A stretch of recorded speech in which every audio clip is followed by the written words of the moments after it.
At first, the elbow seems to work like a simple hinge, but the elbow is a complex joint whose motion affects the forearm and the wrist joint. It is easy to see why the elbow can cause problems when it does not function correctly. Part of what makes us human is the way we are able to use our hands. Effective use of our hand requires a stable, painless elbow joint. The important structures of the elbow can be divided into several categories. These include bones, joints, ligaments, tendons, muscles, nerves, and blood vessels. The bones of the elbow include the humerus or the upper arm bone, the ulna, the larger bone of the forearm on the opposite side of the thumb, and the radius, the smaller bone of the forearm on the same side as the thumb. The elbow itself is essentially a hinge joint, meaning it bends and straightens like a hinge. But there is a second joint where the end of the radius or the radial head meets the humerus. This joint is complicated because the radius has to rotate as you turn your hand palm up and palm down, while at the same time it has to slide against the end of the humerus as the elbow bends and straightens. To make this motion possible, the radial head is shaped like a smooth knob with a shallow cup at the end. This shallow cup fits against the capitellum, a rounded knob at the end of the humerus that forms part of the elbow joint. The smooth rim of the radial head is also covered with articular cartilage and glides against a small indentation in the ulna. Articular cartilage is the material that covers the ends of the bones of any joint. Articular cartilage can be up to 1/4 of an inch thick in the large weight-bearing joints. It is a bit thinner in joints such as the elbow, which don't support weight. Articular cartilage is white, shiny, and has a rubbery consistency. It is slippery, which allows the joint surfaces to slide against one another without causing any damage. Articular cartilage functions to absorb shock and provide an extremely smooth surface to make motion easier. We have articular cartilage essentially everywhere that two bony surfaces move against one another or articulate.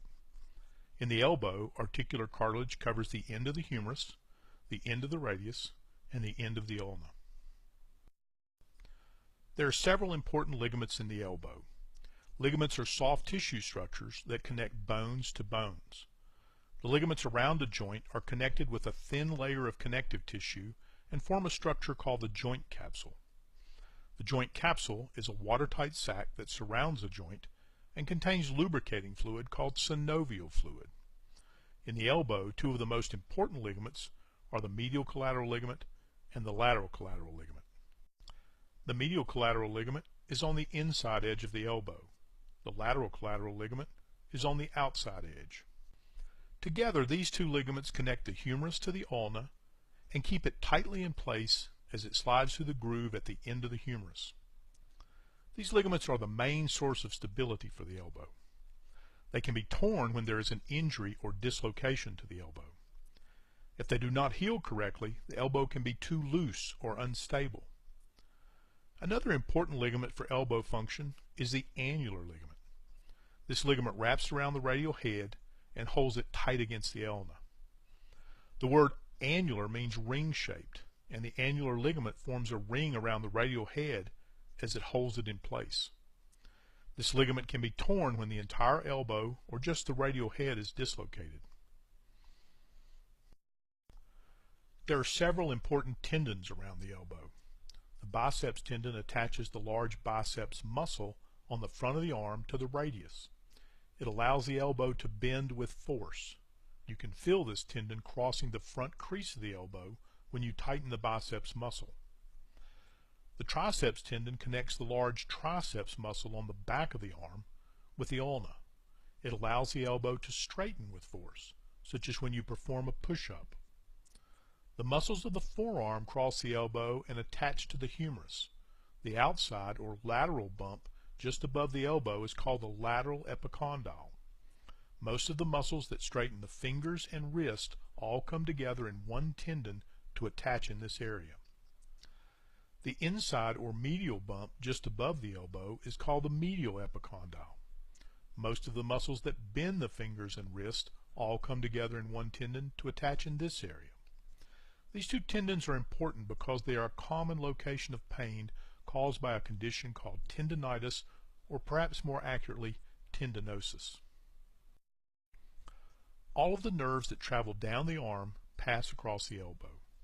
Three main nerves begin together at the shoulder: the radial nerve, the ulnar nerve, and the median nerve. These nerves carry signals from the brain to the muscles that move the arm and hand. The nerves also carry signals back to the brain about sensations such as touch, pain, and temperature.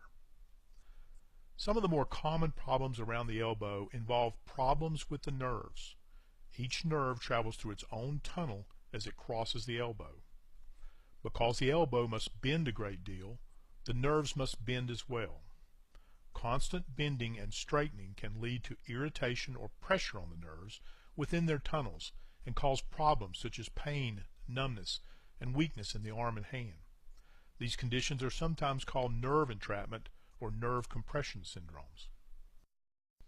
Traveling along with the nerves are the large vessels that supply the arm and hand with blood. The largest artery is the brachial artery that travels across the front crease of the elbow.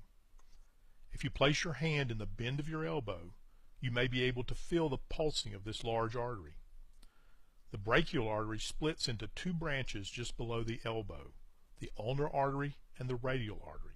These two branches continue into the hand.